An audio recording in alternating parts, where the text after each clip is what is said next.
Hey guys, how you doing? I welcome you all to the Cosmos Cafe. Here at Cosmos Cafe, we are going to explore astonishing and fascinating concepts of quantum physics in a very friendly and magical way. So, I'm your host, Varun, and let's get started this journey with our very first topic, quantum superposition.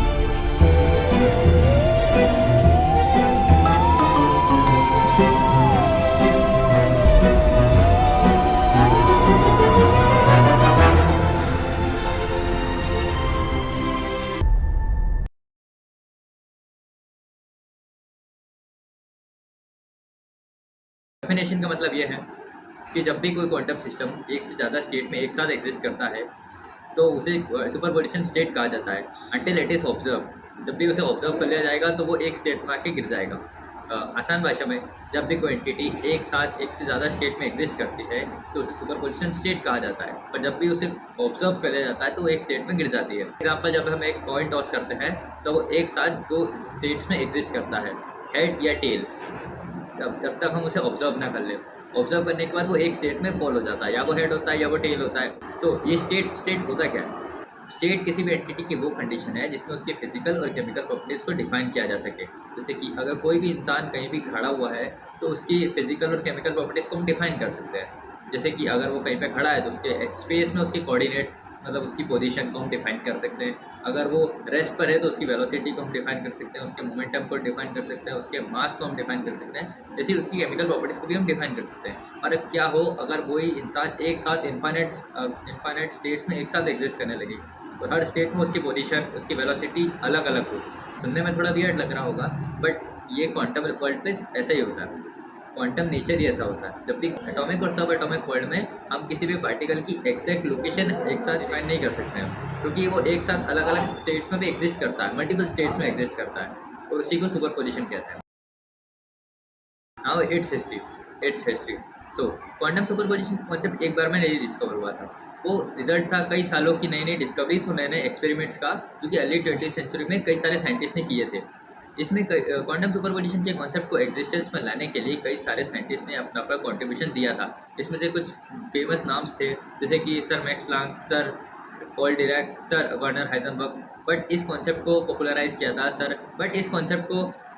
किया था 1935 में Austrian scientist sir Erwin Schrodinger ने।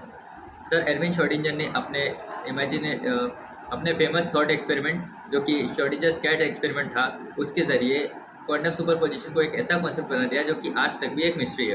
और ऐसा concept जिसके पीछे scientist आज भी इसे डिस्कवर करने में लगे हुए हैं, क्योंकि यह कॉन्सेप्ट एक वो ट्रेजर है जिसकी अगर की हमें मिल गई तो ये कई सारी एंडलेस पॉसिबिलिटीज़ को खोल देगा।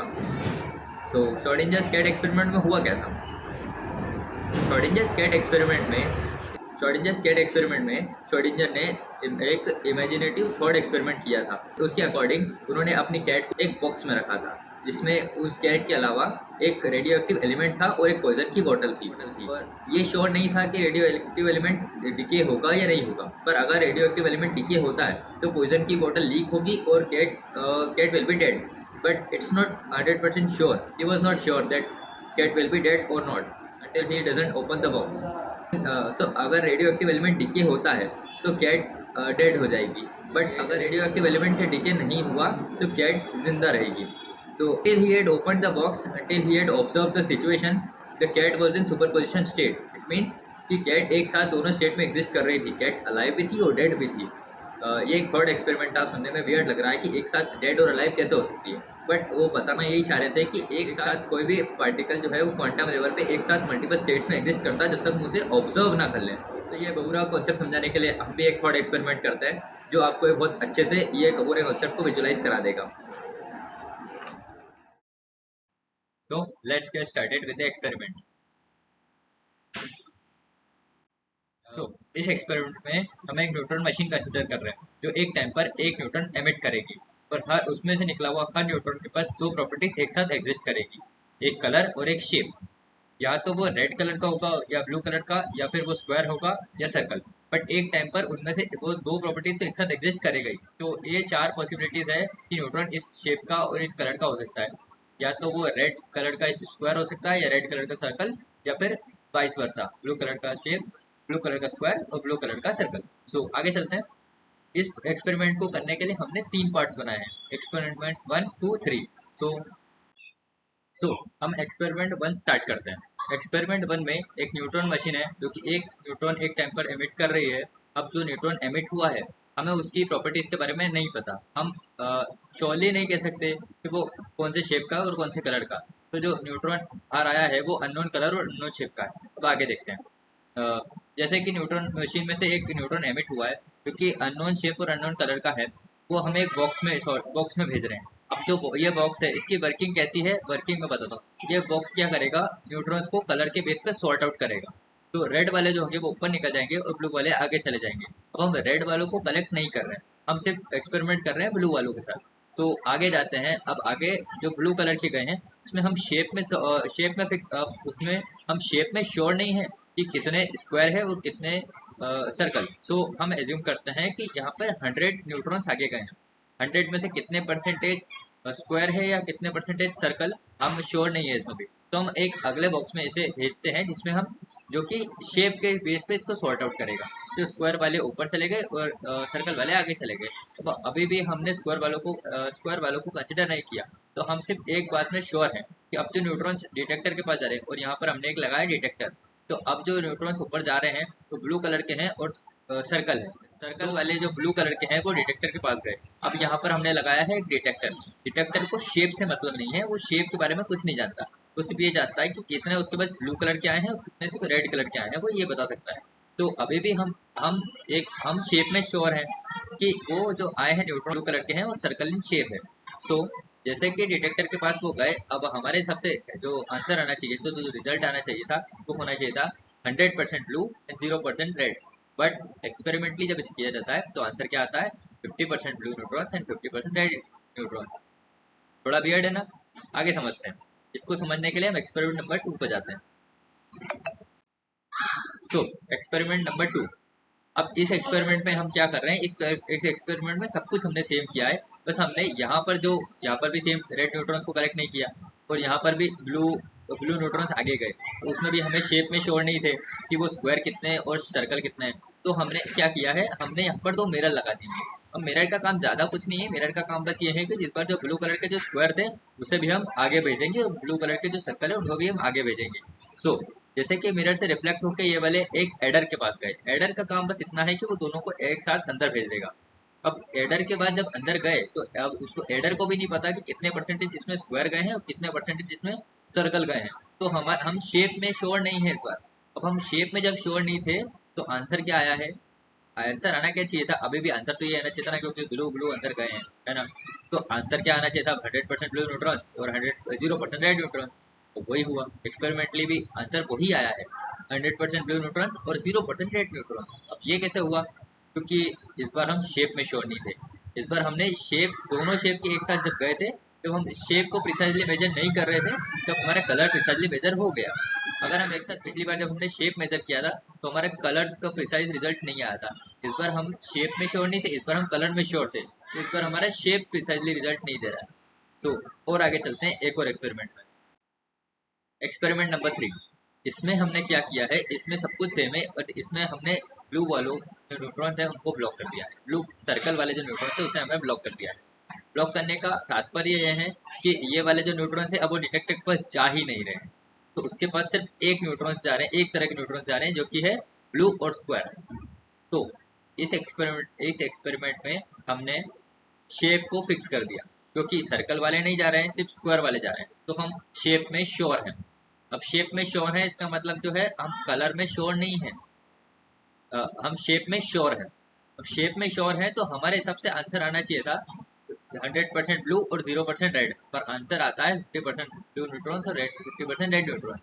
अब ये चल क्या रहा है, अब हम सोच रहे होंगे कि डिटेक्टर ही खराब है। डिटेक्टर ऐसा नहीं है। एक बार ये एक्सपेरिमेंट एक बार नहीं किया गया, एक्सपेरिमेंट थाउजेंड्स टाइम किया गया है और अलग अलग प्रॉपर्टीज के साथ किया गया है। अभी तो हम कलर और शेप वाली ऐसी इमेजिनरी प्रॉपर्टीज ले रहे हैं, तो एक्चुअल प्रॉपर्टीज के साथ भी इसको किया गया है, एंगुलर मोमेंटम, स्पिन, ऐसी प्रॉपर्टीज के साथ। होता ये है कि जब भी हम एक प्रॉपर्टी में श्योर हो जाते हैं और चाहते हैं कि दूसरी प्रॉपर्टी पे एक साथ डिटेक्ट कर ले, तो नेचर हमें वो एक टाइम पर एक ही प्रॉपर्टी को अलाउ करता है कि हम उसे मेजर कर लें। सो एक बार हम एक्सपेरिमेंट 3 को अच्छे से समझते हैं। अब एक्सपेरिमेंट 3 में हो क्या रहा था। एक्सपेरिमेंट 3 में हमने जब इसको ब्लॉक कर दिया था, जब एक ही तरह के उसके पास जा रहे थे। पर अब अगर एक काम करते हैं, हम एक काम करते हैं, ये उसको ब्लॉक करने के बजाय इनको दूसरे डिटेक्टर में भेज देते हैं। जब हमने इनको दूसरे डिटेक्टर में भेजा है, तब अब तभी भी हम सिर्फ श्योर हैं किसके हिसाब से, हम शेप में श्योर हैं इस वाले डिटेक्टर में भी, कि इसमें सर्कल वाले जा रहे हैं, सर्कल वाले जा रहे हैं। हम कलर में श्योर नहीं है कि रेड वाले जा रहे हैं या ब्लू वाले जा रहे हैं। ऑल्दो हमने इस डिटेक्टर से सिर्फ ब्लू वाले पास कराए हैं, पर इट्स क्वांटम नेचर कभी अलाउ ही नहीं करता कि हम दो प्रॉपर्टीज को एक साथ मेजर कर लें। जब जैसे ही यहाँ पर स्क्वायर की जगह सर्कल वाले डिटेक्टर में गए, सिर्फ सर्कल वाले, तो उसमें कलर में अनसर्टेनिटी आ गई, समझे, कलर में अनसर्टेनिटी आ गई। तो सो अच्छे से समझाता हूँ, अच्छे से समझा। ओके गाइस, तो ये तो था एक थ्योरेटिकल एक्सपेरिमेंट, पर अब हम एक प्रैक्टिकल एक्सपेरिमेंट के साथ इसको चीज़ को समझते हैं। तो मेरे पास इस प्रैक्टिकल एक्सपेरिमेंट को करने के लिए मेरे पास दो स्माइलीज है, एक ग्रीन और एक येलो, जैसा कि आप देख सकते हैं। अब ये दोनों की शेप सेम है, पर दोनों का कलर डिफरेंट है।